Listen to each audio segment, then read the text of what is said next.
All right, so now we come to our featured program, and I'm going to welcome Valerie Montgomery Rice, who's going to be our moderator and certainly introduce the mayor. Valerie, how are you?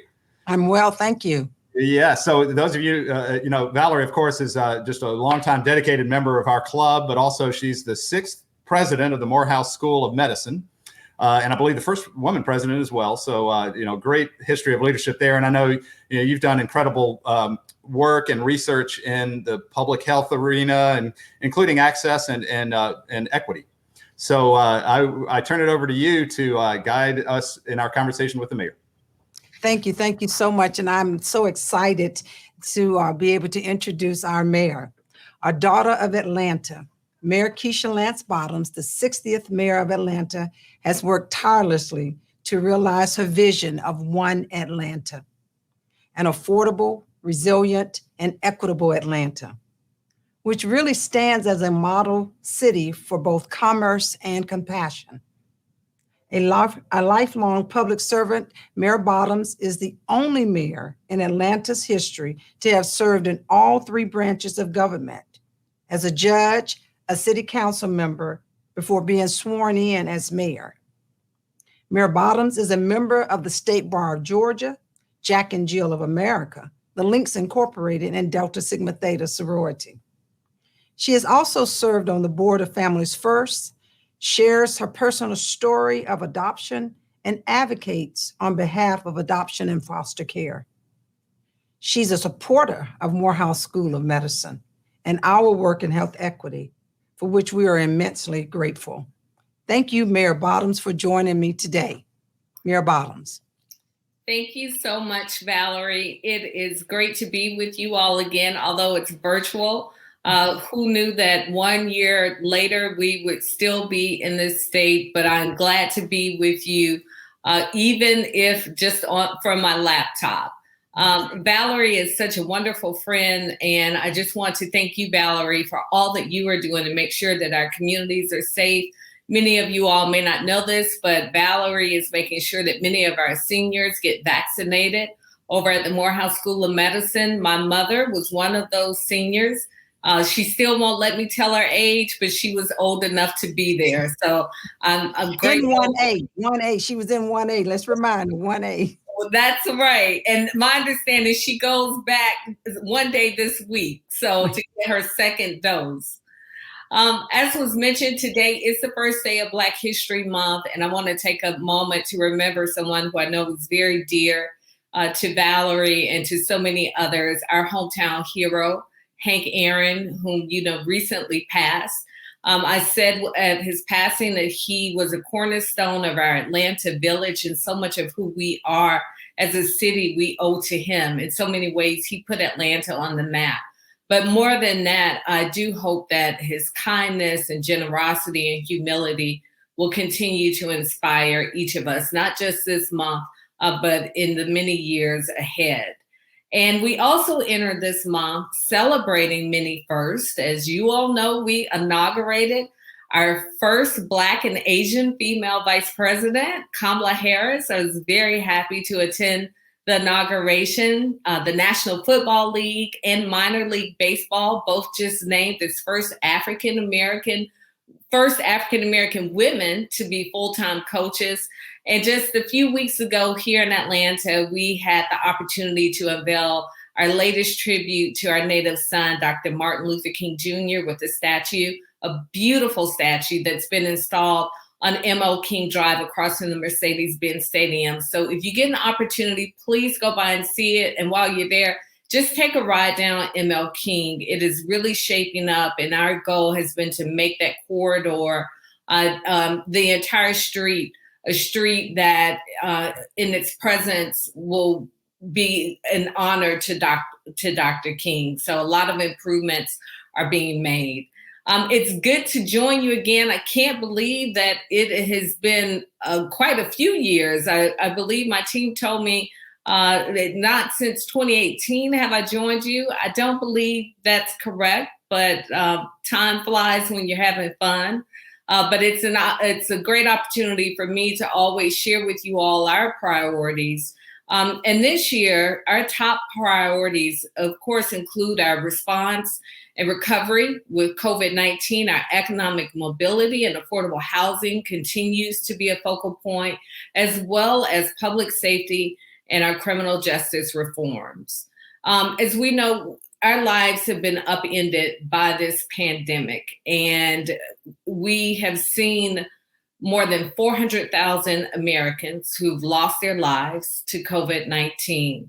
Our position with the city of Atlanta has and will continue to be to let science guide our decisions. As I mentioned, Valerie is vaccinating our seniors. We are working with our state partners to try and get more vaccines, especially into the Atlanta area, because we know that our area has been one of the hardest hit. I joined many mayors across the country in sending a letter to the Biden administration asking that we be allowed to get vaccines directly to the cities, because nobody knows our communities better than we do. Unlike some other cities, we don't control our public health department. But we know that all of the tremendous impact that COVID-19 has had on our communities directs our cities. And so we are asking for a vaccine allotment directly. We've not received a response, but I'm so encouraged by the work that's being done by the current administration to make sure that the vaccines are being produced and getting to our communities. But we still know that we can't be too comfortable. Although, Valerie, I have to tell you, my mother has gotten very comfortable going out and about with her first dose. She likes to remind me that she's 70% protected, and that's 70% more than I am protected at this time because I've not been vaccinated. But we know that we have to keep our guard up. It's part of the reason in the city of Atlanta, very early on, we convened a group of stakeholders, including business leaders, medical professionals, people across sector, people across our city, to help us make decisions on how we would reopen. Right now, the state of Georgia is open, but our recommendation is that we are still in phase 1 of our reopening plan, which means that if you can avoid going out and if you can limit your trips out and just continuing to take precautions and wearing your mask and all the things that we know help prevent the spread of COVID-19, we ask that you adhere to those guidelines, especially if you're in some of the more vulnerable populations.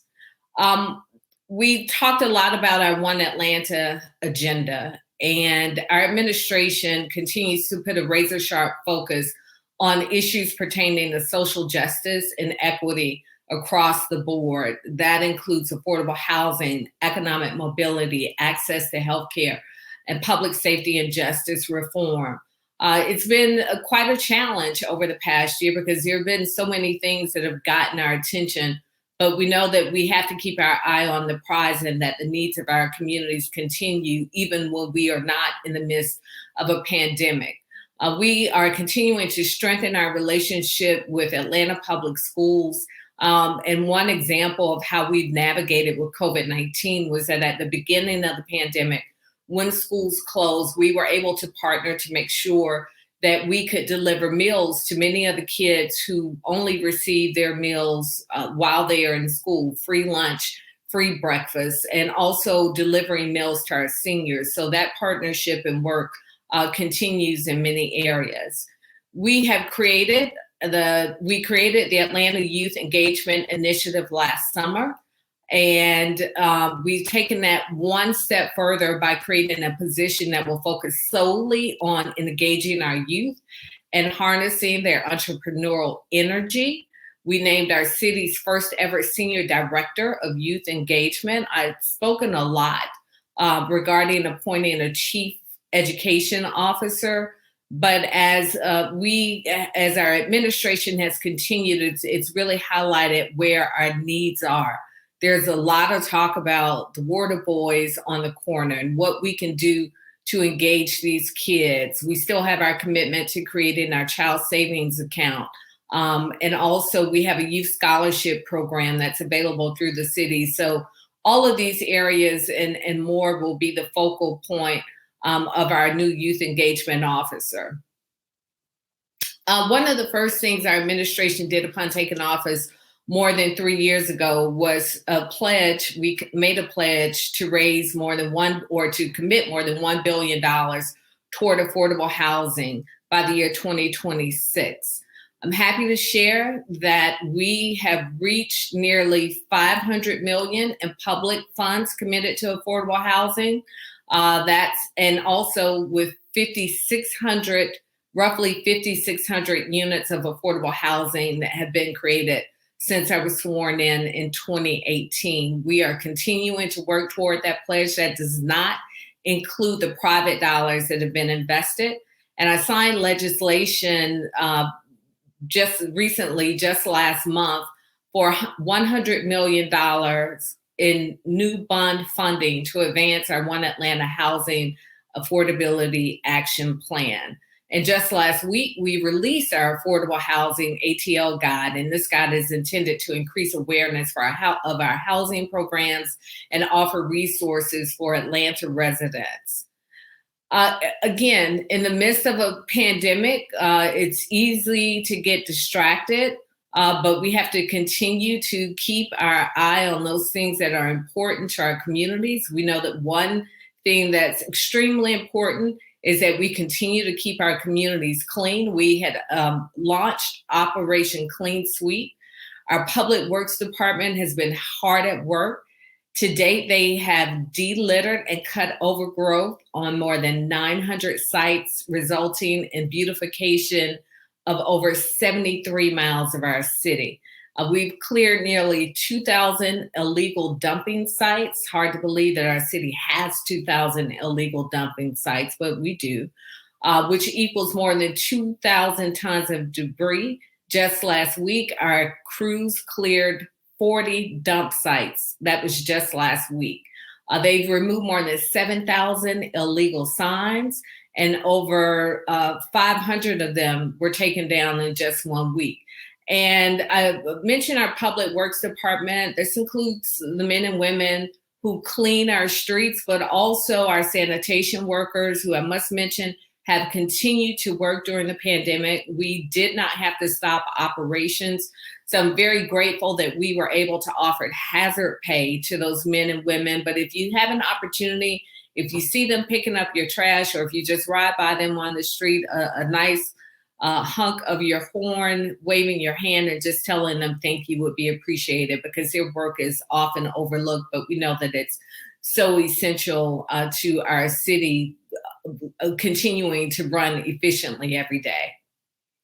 I mentioned the last year, and before we entered the summer, we were already hard at work on justice reform in Atlanta. Part of that included our commitment to closing our city detention center. And there's a lot of misinformation on our city detention center and what that means. This is a 450,000 square foot detention center.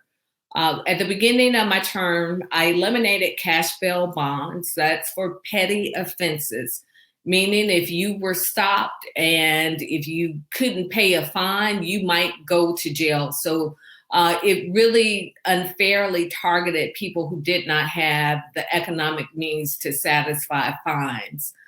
We also ended our relationship with ICE.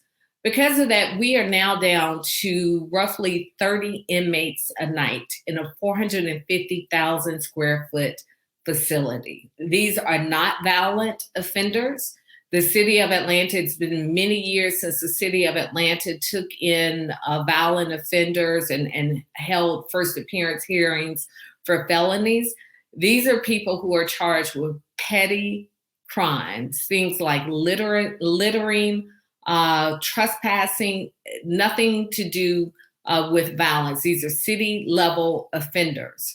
So we have begun to shift our corrections staff because there's millions of dollars that we pay each year to our corrections staff, and also to keep this huge facility up and running. and really working to continue our work to transform this center to focus more on those systemic issues that there was a lot of discussion about over the summer, those systemic issues that lead people to a life of crime. So we're continuing that work. It is a process. This is a facility that's been open for many years. These are employees who've been with the city of Atlanta for many years. So it has been a process with community engagement. That work is continuing, and we have begun to host public hearing or public meetings with city council on what the plans are as we transition the jail from a center of mass incarceration into a center of equity. Also, there's a lot of discussion about crime. And I want to be very clear that when I talk about crime being up across the nation, this is in no way offering an excuse or any type of abdication of responsibility for us to address crime in our city, but it is a statement of fact. I am talking to mayors of major cities across this country daily. We are exchanging best practices, information on what we're seeing, trends, how we can address crime. It is a problem everywhere. But again, we recognize that a problem in our city is our problem, and we are continuing to do all that we can to address crime in Atlanta. We released our One Atlanta, One APD immediate action plan. This plan not only addresses crime, but again, those systemic issues that lead to violence. Some of the immediate actions that have been taken have been expanding enforcement of nuisance properties. Nuisance properties include not just dilapidated buildings and eyesores in our communities, but also bars and nightclubs and restaurants that are operating as bars and nightclubs. This is a threat to our public health as well as our safety. It can sometimes be difficult because there's a formula that has to be used in terms of capacity, if capacity has been exceeded, but we're also beginning to look at and audit the sales, how much is sold for food, how much is sold for wine and alcohol, and that will help us continue to crack down on these operators who are not operating as intended. We also are continuing to work with our partners through our federal partners with the FBI, the GBI, with task force enforcement against gangs, the violent crime reduction and gun assault teams. We're continuing that work.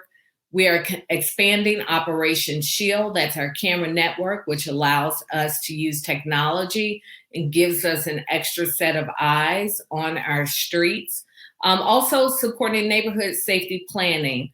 Again, nobody knows our communities better than we know our communities. So making sure that we are actively engaging with our communities, because each issue of crime, it varies neighborhood by neighborhood. So we're continuing that interaction. Cracking down on street racing and auto crimes. I'll start with auto crimes. My understanding just a few weeks ago, upwards of 85% of our cars stolen in one zone in the city either have been left running or had the keys in them. So please be thoughtful. Even if you're just stepping out for a minute, please make sure that you turn your cars off and you take your keys out of your car. Street racing, just last week, I even called in, it wasn't racing, but there were a bunch of people on dirt bikes riding through downtown. I called Chief Brian myself. So when you see it, please call 911 to report it. We're continuing to enforce as best that we can with our partners, cracking down on street racing, and hopefully you've seen a significant decline. One of the challenges that we have is that what often sounds like street racing is not always street racing. Sometimes it could be someone who and I'm no auto expert, but they've done things to their engine to rev it up, and even in just going down the street, it sounds like it sounds extremely loud. I've experienced that myself. But again, if you see street racing and if you hear it, don't hesitate to call 911 and report it so that we can respond accordingly. I mentioned many of the things that we were doing related to crime in our city. Part of that also includes making sure that we are shoring up our relationship with our police officers and making sure that we are proactively creating opportunities for our officers to have relationships with our communities. We announced we had a groundbreaking for a new At Promise Youth Center. We've seen great results for the one that we have in Vine City. We just did a groundbreaking over in Southwest Atlanta at the Young Family YMCA, and there's another one near Mechanicsville and Pittsburgh that will be opening up very soon as well. We also, I mentioned the Advisory Council on the Use of Force with the Atlanta Police Department. And thank you, Cannon Carr, for the work that you did with that on the Advisory Council on the Use of Force.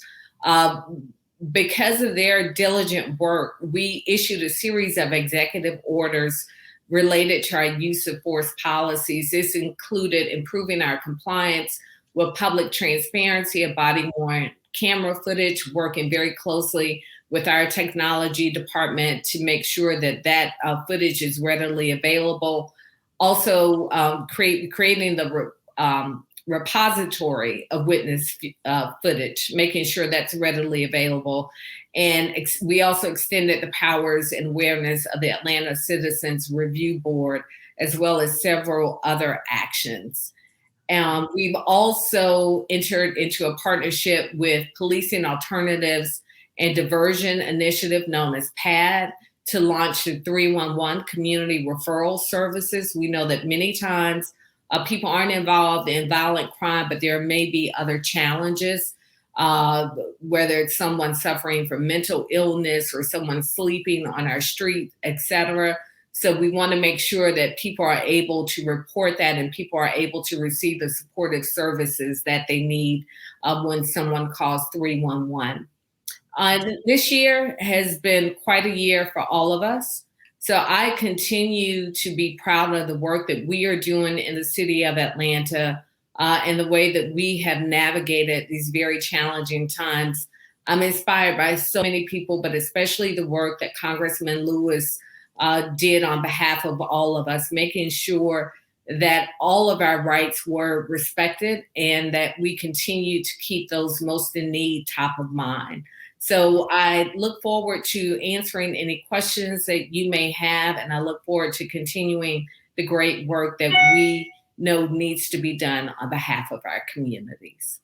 Thank you. Thank you, Mayor Bottoms, and thank you for your leadership, and thank you for that comprehensive overview of a lot of things that are going on that sometimes are not really heard and seen because we're in this pandemic. Staying on the area of public safety, may I ask you, please, I know this is one of your top priorities. Do you have plans, or what are the plans for naming a permanent police chief? So what we had said from the beginning in my conversations, and even bringing Chief Bryant on, was that he would serve in an interim capacity, that we would bring in the support that he needed to help and guide many of the reforms. We've done that. We've recently onboarded a national organization and a local organization to help with that. That being said, as I've said before publicly, it's very challenging right now because many cities are searching for police chiefs. And I was recently told an added challenge will be that this is an election year, and it may be difficult to attract talent that's willing to come on, knowing that this is an election year. So that being said, he is still serving in an interim capacity, and at the point that it is an appropriate time, if it's an appropriate time to launch a national search, then we will move in that direction. Thank you, Mayor. Also, let me thank you for bringing some of the obvious out, and I know we speak about this a lot. Just because you get the vaccine, it doesn't mean that you can let your guard down. We want to stress the 3 W's: washing your hand, wearing your mask, and watching your distance. I also appreciate the fact that you talked about, you sent a letter along with other mayors about receiving vaccines allotment directly. So can you please share with us that if that happens, what will the city do? How will the city ensure that we have a safe, equitable, efficient, and effective rollout so that we can address just even 6,000 people that we have on a waiting list here at Morehouse School of Medicine who are waiting to get a vaccine? If we are able to get an allotment directly to cities, Valerie, we will partner with Morehouse School of Medicine and other healthcare professionals to work with us on how best to make sure that we are safely able to store and distribute those vaccines. I've been getting calls from doctor offices saying that they have storage capacity and asking for allotments. So we know that there's still some capacity out there, but we'll look to the professionals, the healthcare professionals like you and others to work with us to make sure that we are able to safely and equitably distribute the vaccine. And I think it's really important that people hear that this is not an or, it's an and, that it will be in partnership, of course, with the Department of Public Health and the CDC guidelines and everything that they're doing. But we know sometimes people think that, once you come up with another strategy, sometimes that you're trying to take over, and it's not, it's an and. And I can share with you all that we need all hands on deck with this. And so Mayor, having said that, I know that each of us as business leaders have learned so much about our organizations in this time of a pandemic. We've seen resilience, we've seen grit, we've seen burnout, we've seen people being more productive than they've ever been. What has the city learned about itself during the pandemic? We've learned so much. I've learned how to use a laptop. I can tell you that. I've become a technology expert, but I think it really goes to that resilience piece, the need to be prepared for the unexpected. Under no circumstances did I anticipate where we would be with COVID-19. I don't think many of us outside of the public health profession did, but it was a need to be prepared for the unexpected. So beyond being prepared as it relates to our safety protocols, et cetera, continuity. Are we prepared if there is a disruption with how we operate daily? I'll give you an example. We haven't opened up City Hall to the public since March. So we very quickly had to make sure that employees were redeployed, that laptops were distributed, also making sure that our financial house stays in order. That's been extremely important because while we awaited CARES Act funding, we didn't know if CARES Act funding was coming or not, but we knew that our sanitation workers still needed to go out. They still needed to be incentivized. So fortunately, we were able to go into our city reserves and pay them $500 a month and hazard pay. It is all of these things that you don't expect to happen. We think about emergencies in cities. We think of tornadoes. We think of ice storms. We don't think about pandemics. And although it's not under our purview, my charge at the beginning of the pandemic to our team was God bless the child who's got his own. And what we've learned is to just be prepared for the unexpected. Thank you, Mayor. And so, Mayor, during the presidential election, you had a little bit of a stage. You really represented the city well and represented opportunities for people seeing Atlanta and seeing your leadership. And now we understand that you have a role in the Democratic National Committee. Can you please explain what that role is and how that will impact your role as mayor? Sure. This is a volunteer role, not paid. Like so many of you all, you volunteer with organizations. And this is a volunteer position that will oversee voter protection and engagement across the country. We've had a lot of discussions about that, and we're even watching what's happening in our state legislature as it relates to absentee absentee voting. So this is nothing that will take me away from my day job. This is a volunteer role, and it really is, again, I mentioned Congressman Lewis, in keeping with the spirit of who we are as a city, and our protection of those who are often most vulnerable. Thank you. Thank you, Mayor. One last question. How can the business community help you achieve your vision of creating one Atlanta? Our business community has been such a tremendous asset. And I go back to that day in March when we closed City Hall. I was with a group of business leaders when we received our download from Dr. Del Rio at Emory University, and we collectively made the decision to close the city. We called on our business community quite a bit to help us navigate this now normal, and that is what we need most. Government often works slow. We often don't have the resources, but just the volunteer hours and support that so many have given is what we will continue to need.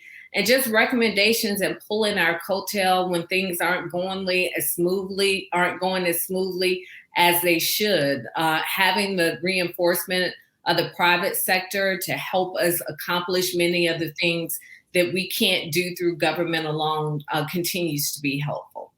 Great, great. I know Candace's going to be joining us, but let me ask one fun question. What will you miss most during the pandemic? What do you want to get rid of that you had to do during the pandemic? Post-pandemic. The thing that I miss most is going out to dinner because I have 4 kids. So that's the only time I get to have uninterrupted conversations with my husband, along with missing just seeing people and gathering with family and friends. But I'll be happy when we can all go back out and get a bite to eat and socialize with each other. Thank you, Mayor Bottoms. I'm going to turn it back over to our leader. Thank you. Well, Madam Mayor, thank you for your leadership, not only locally, but even on the national stage, certainly last year, and in continuing with the DNC. So, and we've been excited to have you to our stage. And like you, we all miss going to restaurants. We do look forward to that day where we can get back into Loudermilk, and be able to gather with you afterwards and ask further questions and whatnot. So we do look forward to that day. I have 1 or 2 questions just kind of to round out some things, but there's also 1 or 2 audience questions. And so if just in our brief 5 minutes, some of us wanted to hear a little bit more on your affordable housing initiatives. Maybe just share a little bit about what's in the coming year there.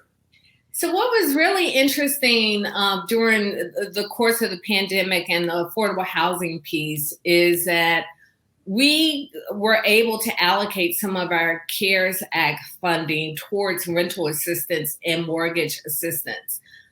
We didn't have enough applications from people in the city of Atlanta to use all of the funding that we had allocated. So what it means is that many of the people who are in need don't live in the city of Atlanta. So we are continuing to pushing to make sure that our city is a city for all. We were getting applications from across the metro area, but people inside of our city weren't applying for the funds. Part of that was a public education piece, making sure that people knew those funds were available. But the other side of that, the glaring side of that, is that many of the people who are in need can't afford to live in the city of Atlanta. So we are continuing to push forward on our affordable housing piece. Our chief housing officer, who was with the city of Atlanta, has now gone to Atlanta Housing to serve as their COO. So I'm very excited about the partnership. And Ambassador Young tells me to be very clear when I talk about affordable housing. We're not talking about the projects of old. We're talking about workforce housing. We're talking about where people, had we been in the Loudermilk Center, people who would come in and clean up after us, people with living wage jobs or minimum wage jobs can afford to live in the city. Our school teachers, our secretaries, the list goes on. Atlanta is a very expensive city right now. And so we've got to create housing stock and also resources that will allow more people to live here. Well, affordable housing is such a key area. Many of our club are involved with that. And in fact, we've got a program in mid-March, I believe, on affordable housing. So, we look forward to our club membership being involved there. And, and I'd like to say, lean on our club where we can, not only in affordable housing, but in other areas. We've this past year, we have worked alongside you in many ways. We raised over $300,000 to address food insecurity with the Atlanta Food Bank. And, we worked on free and fair elections with the leadership of Eric Tannenblatt and Michelle Nunn. I was honored to serve on your task force for police use of force. That was just amazing work there. Great people involved. So our club looks to continue to be involved. And Valerie asked the question, how can businesses help? Well, and our club stands ready to help as well. Thank you. In that area. Just one final fun question, so you did get to travel outside of our city. You grew up in our city. You've lived in our city, you're mayor of our great city. Last year you did get to see a little bit more of the national stage and then look into our city from outside. Did you learn anything new that either made you proud or just said, that's interesting, I hadn't thought of it that way, about our city during those travels? I'll tell you a fun fact. I was in Iowa, and at some point someone said, I pronounce it Iowa. And they said, well, if you're going to come to our state, you need to learn how to pronounce it. I said, well, I'm from Atlanta. That's how we pronounce it in Atlanta. But it really gave me an appreciation for our city, because not every city is as diverse and as welcoming as Atlanta. And each time I travel outside of our city, I'm just more appreciative of who we are as a city. And I had an opportunity to travel to some wonderful places, but there's no place like home. That is very true. And we are all proud of our great city and continue to want to work and make it even better. So thank you for joining us today. I was trying to remember, I don't think 2018, I think you were with us in 2019. And last year you were in such demand, it was tough to get you on the ski calendar. So I'm glad we were able to do it at this time in this part of the year. But thank you for joining us. It's always a special visit, and we always love having you. Thank you for having me. Our pleasure. And Valerie, thank you for your great moderating of this conversation. All right. Thank you.